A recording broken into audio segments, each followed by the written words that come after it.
গত ৭ বছর ধরে বন্য হাতির তাণ্ডবে বিপর্যস্ত আছিল চট্টগ্রামের আনোয়ার এবং কর্ণফুলীর দুই উপজেলার বাসিন্দা। অবশেষে এই ৭ বছর তাণ্ডব চালাইয়েরে আনোয়ার এবং কর্ণফুলী লন্ডভন্ড করি বন্য হাতিউন বনন্যাজি ফেরত গেই বলে নিশ্চিত গজ্জি বন্যপ্রাণী ব্যবস্থাপনা ও প্রকৃতি সংরক্ষণ বিভাগের কর্মকর্তা। এপ্রিলের ১৩ তারিখ রবিবার ভোরে আতির ফাল বাঁশখালীর বনাঞ্চলে তারার জাগানের জি ফেরত যাবের মধ্য দিয়ে আনোয়ারা কর্ণফুলী অবশেষে বন্য হাতির কবলতুন মুক্ত হয়। আর আতি গেই গুই এ হবার ফায়ারে স্বস্তি ফেরত আসি এসব জাগার মানুষজন। দিন আসিল আনোয়ারা কর্ণফুলীবাসী কতটুকু আতঙ্কত আসিল এই আনোয়ারা গণমাধ্যমে দেখুন এবং বিভিন্ন আন্দোলন সংগ্রামের মাধ্যমে তার প্রতিক্রিয়া দেখুন। প্রায় ২০২০ সালের প্রথম ২০-২৫ জন মানুষ হাতির তাণ্ডবে মারা গিয়ে এবং এই মারার জনের প্রথম আনোয়ারা এবং কর্ণফুলীবাসী মানুষ নির্গুম রাত খাটান। এখন এই পর্যায়ে হাতি যে গিয়ে গিয়ে আর ব্যায়াম স্বস্তি প্রকাশ করি আসলে হাতি গিয়ে গই এবং ওনার দোয়াগণ হাতি যে তারা অরিজিন যেটা আছেন এটা দেখায়। তবে মানুষজন আজ ডরত আছে আবার হন আতিন ফেরত আইননি। এবার আতিউন যেন বাঁশখালীর বনত্তুন সহজে ফেরত আইন নফারে এতলাই ইয়ারটি টিমুর সদস্য মোতায়েন আছে বলে জানাই বন বিভাগের কর্মকর্তা। আর এই বন্য হাতি নতুন রক্ষা ফেবেল্লায় এলাহাবাসীরই সুরক্ষা দিবেল্লায় দীর্ঘদিন ধরে আন্দোলন করে গিয়ে এলাহার কিছু তরুণ হল। হাতি এর আগে ইতিহাস আছে গেয়ে এসছি কিন্তু আনোয়ারা কর্ণফুলীবাসীর হাতে আর একটা মেসেজ দিতে আরা এই হাতি সরে বেল্লায় অপসারণ করে বেল্লায় দীর্ঘদিন ধরে আন্দোলন চালাই যায়। আরা স্মারকলিপি দিই পরিবেশ উপদেষ্টা বরাবর স্মারকলিপি পাঠায়, আরা ডিসির হাতে স্মারকলিপি দিই, ইভেন পরিবেশ মন্ত্রণালয় সচিব বরাবর পর্যন্ত আরা অনুরোধ করি বক্তব্য লাই কি দেখা করি এই ঠান্ডা ফুগ্রা মাঝে একটা হাজনু হয় আর একটা বাধ্য ইরে আন্দোলন যা করি আন্দোলন উদ্গেয়ে দেয় এই সিদ্ধান্ত আসছি আন্দোলন উদ্গেয়ে দেয় আতি লাহি বেল্লাই তারা হই দেয় এর আগে হই দেয় হাতিয়ারদের মানুষের একটা সহ অবস্থান নিশ্চিত করে বেলায় প্রয়োজনে হেবিটেট জোন করে বেলায় এই কিন্তু আর সম্ভব ন আন্দোলনের ফলে তারা বুঝছি একমতই ইতারাই হতা দিয়ে দেয় হাতে হনবকারের অপসারণ করা গেলে আজ যা তো নয় এই ব্যবস্থা কানি তারা ঘুরিব। সুতরাং ২ বছর আগর হাতি যাইরা আবার ফেরত আইনের বিষয় আর এবার হাতি গেই দিয়ে আবার ফেরত আইনের বিষয় এক নয় এবং আরা আবারও জানেন যদি আবার হনহারণে আল্লাহ নগরক হাতি যদি আবার ফেরত আইরে আবার এই তাণ্ডব চালাই মানুষ মারে আর ইয়াতুন আরো দ্বিগুণ স্পিডে আরো বেশি মানুষ লয় আনোয়ারা কর্ণফুলীবাসী লইরে আরা কিন্তু আবার আন্দোলন করবে। গত ৭ বছর ধরে আতির যন্ত্রণায় অতিষ্ঠ স্থানীয় মানুষজন হলে হয়ে হারিয়ে গিয়ে ঘুরে আসছি একনের মতো গিয়ে একনের মতো এসছি দেশের মানুষ এত মানুষ মারি বেড়ে গিয়ে প্রায় ১০-২০ জন মানুষ লাগছি ৩০ জন মানুষ আহত করছি তো দেশের মানুষের তুই যদি আতি বেরো যে দেশের মানুষ মারি বেরো আতিরা হোক আমি দেশের মানুষ মারি বেরো আতির জ্ঞান করে তারা করো তাহলে আতি নাও যাই না আতি আহত সংখ্যা মোটামুটি আর এরিয়া তো ১৫-২০ জন আছে। আতি আর আগে ২০১৮ সালে তুন আইসি গেয়ে এভাবে আসিল তবে জিয়ান আরা ফেসবুকের বিভিন্ন স্ট্যাটাস দি গেই গো আসলে জালিও গো আজও আছে আতির দিবা আতঙ্ক ইবাজু এলাকাত বিরাজ করার ইবে না হাড়ে আরা বুঝিতে গম দে ইয়ান আরো কয়েক মাস পরে বুঝিতে গম দে আতি গেই গো নাকি আছে। এই বিষয়ে চট্টগ্রাম বিভাগের উপবন সংরক্ষক আবু নাসের মোহাম্মদ ইয়াসিন নেওয়াজ C+এর মুঠোফোনে জানাই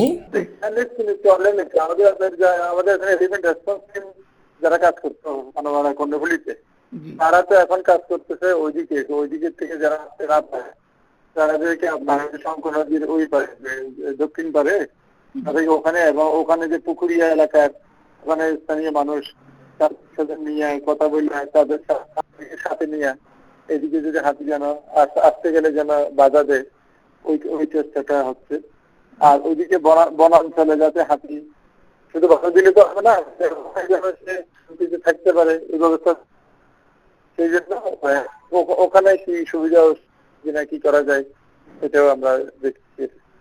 আবার হাতিগুলোর জন্য ভালো না, হাতিগুলো এখানে যে থাকে সেখানে তো আসলে সে খুব কষ্টের মধ্যে তো থাকে আসলে খাওয়া দাওয়া তো এরকম নাই, পানিতে আছে লেকের মধ্যে গোসল করতে আরামে পানিতে থাকতে পারে, খাওয়া কিন্তু অত ভালো পায় না, খাওয়ার সমস্যা হয়েছিল।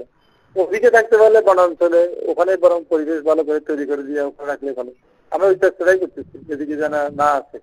হাতির জন্য খারাপ, মানুষের তো ক্ষয়ক্ষতি তো মানুষের জন্মানোর ক্ষতি। ইন্দি আনোয়ারা থানার অফিসার ইনচার্জ মোহাম্মদ মনির হোসেনে জানাই শুধুমাত্র গত ১ বছরে আতির বিরুদ্ধে আনোয়ারা থানাত ১০০-র বেশি জিডি এবং অভিযোগ দায়ের করছিল স্থানীয় ক্ষতিগ্রস্ত মানুষজন। আনোয়ারা থানাধীন গুয়াপঞ্চক, বৈরাগ এবং মোহাম্মদপুর এলাকায় বিভিন্ন সময় বন্য হাতির আক্রমণের ঘটনা ঘটে। স্থানীয় লোকজন বিভিন্ন সময় তাদের বসত বাড়ি তাদের ফসলি জমি এবং অন্যান্য স্থাপনা ভাঙচুর বিষয়ে আমাদের কাছে সাধারণ ডায়েরি করতে আসে। ইতিমধ্যে গত 1 বছর যদি আমরা পর্যালোচনা করি, অনুমান শতাধিক জিডি, বন্য হাতির ক্ষতিগ্রস্ত লোকজন শতাধিক জিডি আমাদের কাছে করেছে। তারা স্থানীয়ভাবে, আমরা যেটা জানি, তারা হয়তো বন ও পরিবেশ অধিদপ্তর থেকে সম্ভবত এই সংক্রান্তে কিছু ক্ষতিপূরণ পেয়ে থাকেন। আনোয়ারা কর্ণফুলী উপজেলার মানুষজনলর দাবি এই বনলা আতিউনজেন আর বাঁশখালীর বনতুন কর্ণফুলী ও আনোয়ারা উপজেলাত আয়ের আর তাণ্ডব চালাইত না পারে এর নিশ্চিতকরণ দায়িত্ব সংশ্লিষ্ট কর্তৃপক্ষর এবং তারা এই বিষয়ে সচেষ্ট হইব। কারণ ইতিমধ্যেই এই আতিনুর তাণ্ডবে এই 2 উপজেলাত প্রচুর মানুষ মারা গিয়ে, প্রচুর বাড়িঘর বাঞ্চুর সম্পত্তি হতাহত হই, প্রচুর মানুষ আহত হই। হাতে মানে ফাঁক দিয়ে ভিতরে খুঁজতে পেলে বুঝছেন না, এলাকার মানুষ আর্মি চাইরা আর টিয়া হচ্ছে দিয়ে মেডিকেল পাঠা দিই। এখন কি অবস্থা? এখন অবস্থা আগের থেকে সুস্থ। বন্যা হাতে আর এলাকার বেশি ক্ষতি করে আর লাতি ঘুম দিতে পারে আর দোয়ান ফাট বাই ফেলার কয়েকবার বাই ফেলে দোয়ান মানুষের হাতে হাতে গিয়ে কিন্তু হাতে না যায় হয়তো আবার লাতি আবার আই যাবি কই খেলে মনে করতে লাগুন মনে কর দি হাতে ভর্তি লাতি এটা আইরা হাঙ্গামা করে আর তাক্র অঞ্চলের লাতি ঘুম দিতে পারে আর বিশ্বাস করি হাতে কিলে হাতে লাতি এই দে। বিভিন্ন রকমের খেতি হলা ফসল ফল দিয়ে বিভিন্ন জমি জমা ব্যাগ শেষ, যে যেন আর নিজের কুশল খেতে আছিল আৰু লাউ খেত আছিল, মরিচ খেত, বেগুন খেতে আর নামন ন পরে এই দুরশ্বাস বেরিং তুলিয়ে ফেলা দিয়ে দিই। নাকি গিয়ে আনোয়ারাত তো কর্ণফুলীর তুন হতটুকু ওনারা বিশ্বাস করেন। ইয়ান সোশ্যাল মিডিয়া আসলে ইয়ান বিশ্বাসযোগ্য নয় বলতে যেহেতু যতক্ষণ সুখে ন দেখি ইয়ান কিভাবে বিশ্বাস করেন। এই আতিন উদ্ধারায় এই 2 উপজেলার ন্যায্যে ক্ষয়ক্ষতির পরিমাণ বিশাল। ইয়ান যেন আর নবারে ইন্দি নজর দিবেলায় সংশ্লিষ্ট কর্তৃপক্ষের প্রতি আহ্বান জানাই স্থানীয় মানুষজন। C plus TV, Chittagong.